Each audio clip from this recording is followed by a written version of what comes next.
Welcome to Module 1, Session 3, a lesson on academic styles of language in science classroom settings, brought to you by the University of the District of Columbia's Project FIRST and the Center for Applied Linguistics. In this session, we will review the objectives before completing an extended anticipation guide as a preview to the content of this session. Next, we will discuss academic language styles, with examples of academic language in science classroom settings and factors that affect academic language development. At the end of the session, you will return to your extended anticipation guides to review what you have learned and see if your answers changed. We will wrap up the session with tickets out. Our objectives today are to discuss a particular view of academic language as style and what that means, and how academic language styles compare to conversational styles. We will analyze academic language styles in science classroom settings.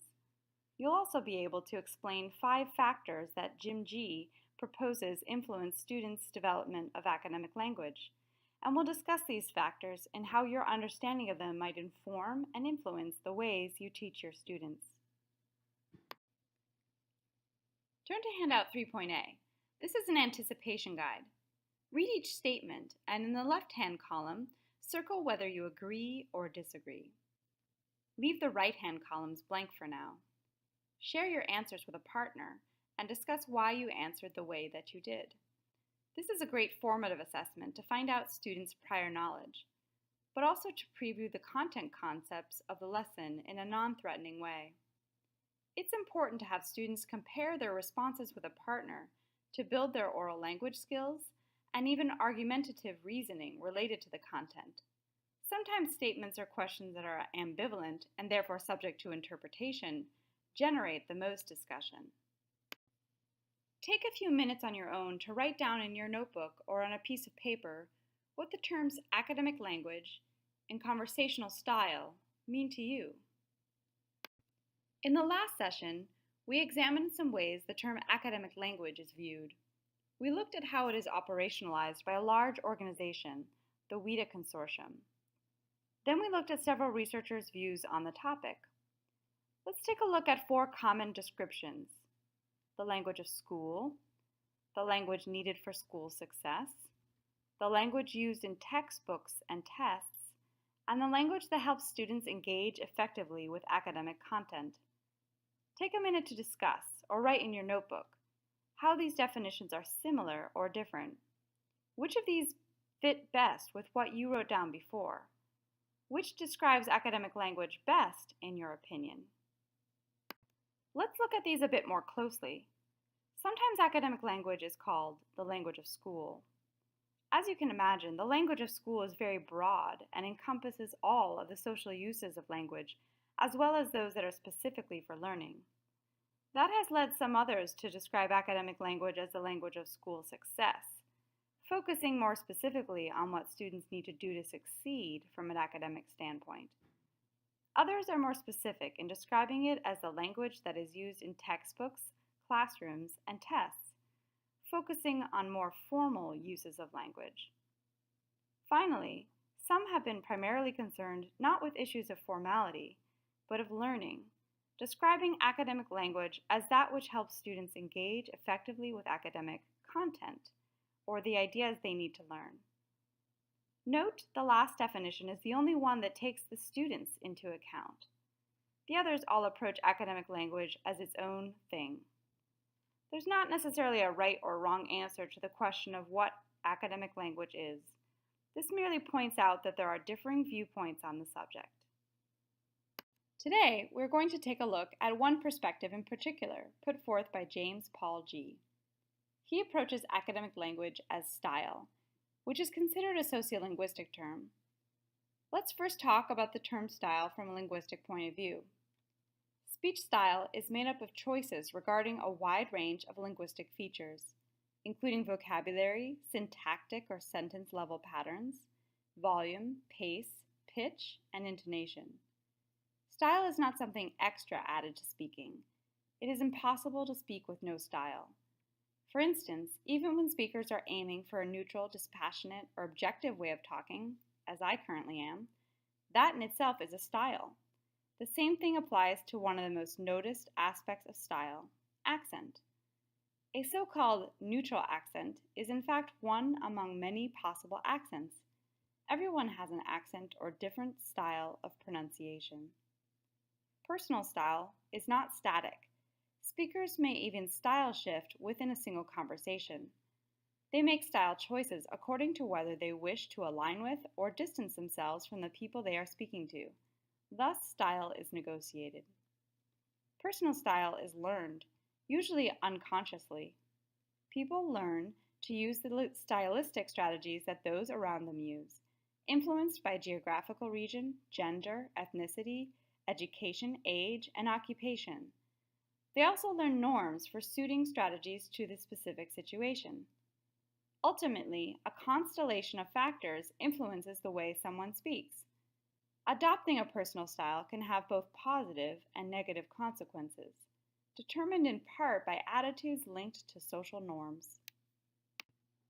Let's take a look at what one book called Do You Speak American says on the topic of speech style. Communicative style may provide some insight into personality, how caring or how domineering a person may sound. But it is dangerous to assume a direct link between speech style and psychology. People learn in childhood, in their families and peer groups, the sounds, grammar, and vocabulary associated with their language variety. At the same time, they learn how to use language, how fast to talk, how loud, whether and when to talk at the same time as others, what rhythm to use, how often to tell personal stories, and how to structure them. When speakers share expectations about these sorts of things, their conversations proceed smoothly. Even if they disagree, they are likely to understand each other. When conversationalists have different styles, however, misunderstanding may ensue. If one person usually chimes in to signal enthusiasm as others talk, because that's what her family and friends and the other people she grew up with do, it may be interpreted as a rude interruption by someone from another background who is used to people talking one at a time. Or a teacher working in the North who retains her native Southern pronunciation and grammatical patterns might be seen as less intellectual by Northerners who do not know her. Using a style with others who share it can promote conversational harmony, while using it with people who don't know it can have unfortunate repercussions. Adopting a style can have benefits, such as closer rapport with a group and presentation of self in a desired light. Research demonstrates that during interaction, speakers who are feeling positive about each other tend to converge their speaking styles. But there can also be negative consequences to not sounding as expected. If a male is thought to sound feminine, he may be subjected to ridicule. Someone of African American ethnicity who doesn't use African American English, or AAE, could face disapproval from those who do, while other people may find it strange to hear an African American person speaking in a way they associate with European Americans. A white teenager's use of African American English may evoke negative responses from peers or teachers, and people may think twice before accepting the professional services of someone with a strong regional accent different from their own. Now, think about the earlier perspectives on academic language and speech and conversational style. Write down in your own words a definition of academic language style.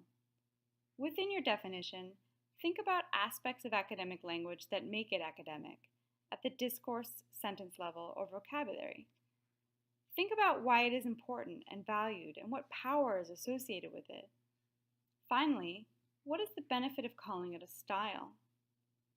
Take a look at your article and G's examples on handout 3.B while you're writing down your definition. Pick one example and describe what makes it academic in your opinion. Taking G's position, academic language style is a way of using language, vocabulary, syntactic or sentence level, and discourse level within academic settings to convey academic meanings. It's a style of language associated with power because academic meanings are the cultural capital of schools. There are folk theories of academic language that are associated with prescriptive views of language. That's the idea that there is only one way to have correct grammar. which make it difficult for us to have a sense of how language is really used in classroom settings to make meaning. It's important to call academic language a style, because a style is something that is conveyed through multiple styles. It shifts and depends on context, as well as social meaning. Here's one of G's examples. According to G, there's a difference between these students' use of the phrase, all rusty, and the difference is significant. Let's read it together. The student Jill says, "But if we didn't put the metal things on there, it wouldn't be all rusty." The student Philip says, "But if we didn't put the water on there, it wouldn't be all rusty." Jill refers to the plastic plate being all rusty. The bottle cap got rust on the plate. It has rust, and it is a state. Philip refers to the bottle cap being all rust. The bottle cap became rusty from the water. It is a causative relationship and a process. This matters because their language hides the fact that in this situation, all rusty means two different things that in science are important to distinguish. Here's another of G's examples from two pieces of science writing. While both are about the same topic, and even by the same author, there are differences in the ways language is used. G argues that the author uses language differently in each text, writing for a communicative purpose. In the first excerpt from a scientific journal, the author writes, "Experiments show that heliconius butterflies are less likely to oviposit on host plants that possess eggs or egg-like structures. These egg mimics are an unambiguous example of a plant trait evolved in response to a host-restricted group of insect herbivores." In the second excerpt from a popular science magazine, the author writes, "Heliconius butterflies lay their eggs on Passiflora vines. In defense, the vines seem to have evolved fake eggs that make it look to the butterflies as if eggs have already been laid on them." The first excerpt furthers conceptual understanding with a subdiscipline of biology. Its language is carefully developed to build evidence and marshal support for certain biological claims within particular parts of the biological community. The second excerpt informs the public and intends to build public support for scientists' work. It focuses on nature as the subject. The plant and insect are dramatically represented as intentional actors. The plants act in their own defense, and things look a certain way to the insects who are deceived by appearances, as humans sometimes are. These two excerpts reflect an historical shift in the relationship between the scientist and nature. In the history of biology, the biologist's relationship with nature has gradually changed from telling stories about direct observations of nature to carrying out complex experiments to test complex theories. G asserts that these two texts also reflect a shift in curricular focus from early elementary science, in which direct observation is usually stressed, to upper-level science education in which experiment grows in importance. Along with this curricular focus, there is a shift in academic language used in the science classroom, from more conversational story-like styles to more academic styles, as transition from elementary to high school. It's important to keep this in mind because students may need additional support with their language use during this time in the middle grades. Let's look at a third example from G. The destruction of a land surface by the combined effects of abrasion and removal of weathered material by transporting agents is called erosion.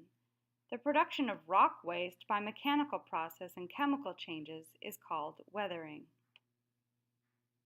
In this example, G highlights a number of grammatical features, such as nominalization, for example, destruction instead of destroy, production instead of produce, passive verbs, such as is called, and complex embeddings. We tend to call these uses of language formal. Taking G's position, Academic language style is a way of using language at the vocabulary, syntax, and discourse levels within academic settings to convey academic meanings. It is a style of language associated with power because academic meanings are the cultural capital of school.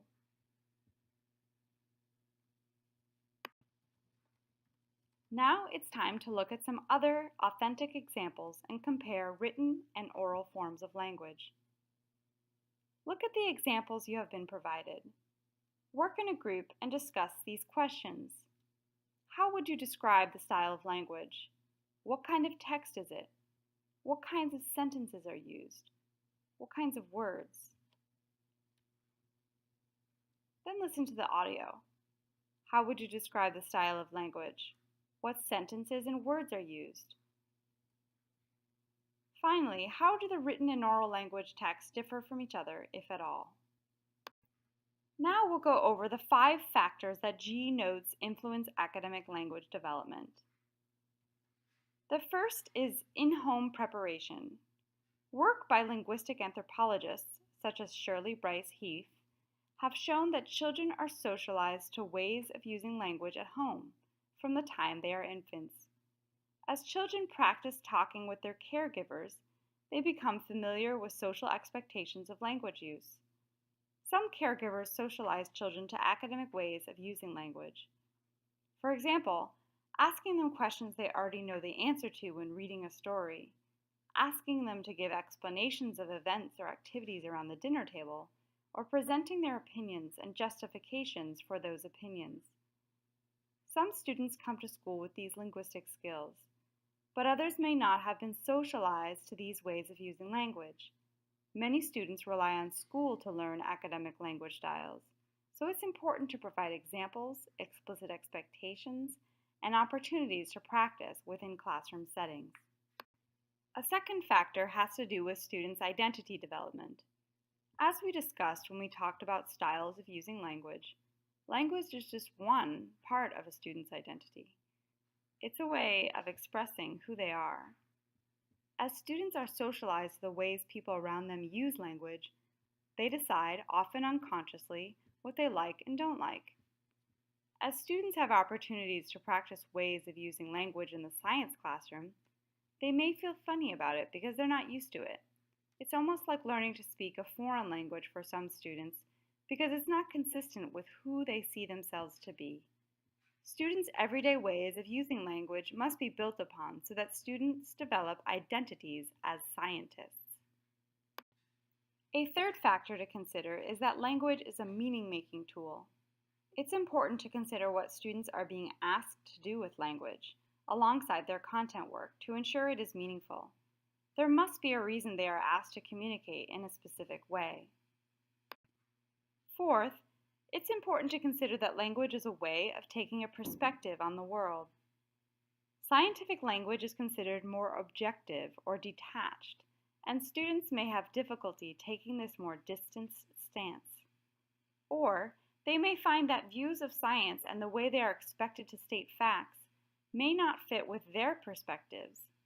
Many scientific views are controversial, and students may not be able to express them in a detached way.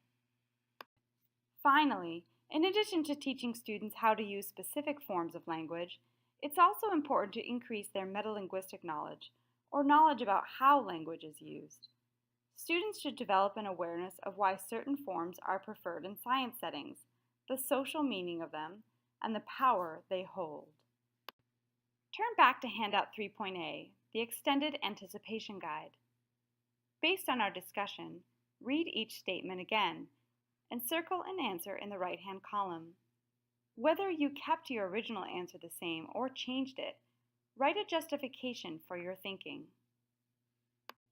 For each statement in the anticipation guide, share your answers with the group and whether or not your thinking has changed. The anticipation guide is an effective, formative assessment that allows both a student and instructor to evaluate students' prior knowledge in the first column and also their post-lesson learning in the final right-hand column. It's a variation of the KWL chart, a 3-column chart commonly used before a lesson or unit and afterwards so that students can share what they've learned. In the KWL chart, students share what they know about a topic, what they want to know, and then at the end, what they have learned. K, know, W, want to know, and L, what they've learned. With the extended anticipation guide, students must think critically about why they did or didn't change their original responses, adding a justification. While planning lessons, it's important to be reflective about the type of language needed to be successful in that lesson. Turn to a partner. Use the questions to guide your discussion. What kind of language did you need to be successful in this class today? What kind of language helped you engage with the content? How did you use the language? Consider the following quote from G. Failing to build on students' conversational styles is a recipe for destroying their interest in and affiliation with school and schooling. Complete a ticket out as a formative assessment on what you learned and what you'd like to learn more about in subsequent classes or through your own research. Read the quote again to yourself. Do you agree? Respond to the question and leave the ticket out with the instructor.